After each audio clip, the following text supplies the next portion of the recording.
এই মূল্যবান কলমটা তোমার ব্যবহারকে বদলাই দিছে।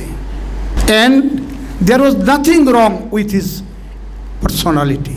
তুমি ওই মানুষই ছিলা, এখনও যেই মানুষ আছো, কোনো তফাৎ না, একই মানুষ তুমি।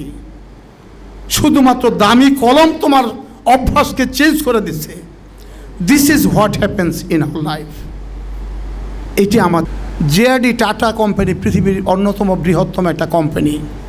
সেই টাটা কোম্পানির চেয়ারম্যান, ওনার এক বন্ধু ওনাকে বললেন যে আমি সবসময় কলম হারায় ফেলি, কলম, সেই জন্য আমি এখন থেকে দামি কলম কিনতাম না, আমি এই কম দামি কলম রাখবো, এটা হারাই গেলে যাইব, কোনো অসুবিধা নাই।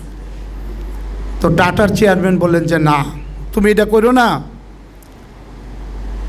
তুমি এই দুনিয়াতে যত দামি কলম আছে একটা কলম কিনো, কিনে দেখো কি হয়। তো সেই ভদ্রলোক টাটার সেই উপদেশ অনুসারে 22 ক্যারেট গোল্ড ক্রস পেন একটা কিনছে, সবচেয়ে দামি কলম।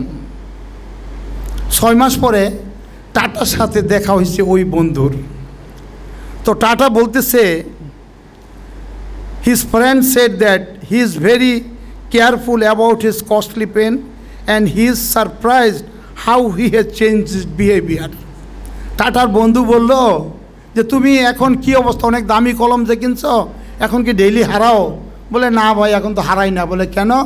বলে এইটা আমি এত যত্ন করে রাখি, বুকের মধ্যে রাখি, এত দামি জিনিস হারাই গেলে তো আবার কেনারও কোনো পয়সা নাই। জিআরডি এক্সপ্লেন হিম, টাটার চেয়ারম্যান তাকে বললেন that the value of the pen made the difference. এই মূল্যবান কলমটা তোমার ব্যবহারকে বদলাই দিছে। And there was nothing wrong with his personality. তুমি ওই মানুষই ছিলা, এখনও যেই মানুষ আছো, কোনো তফাৎ না, একই মানুষ তুমি। শুধুমাত্র দামি কলম তোমার অভ্যাসকে চেঞ্জ করে দিচ্ছে। This is what happens in our life. এটি আমাদের জীবনে ঘটে। We are always careful with things which we value most.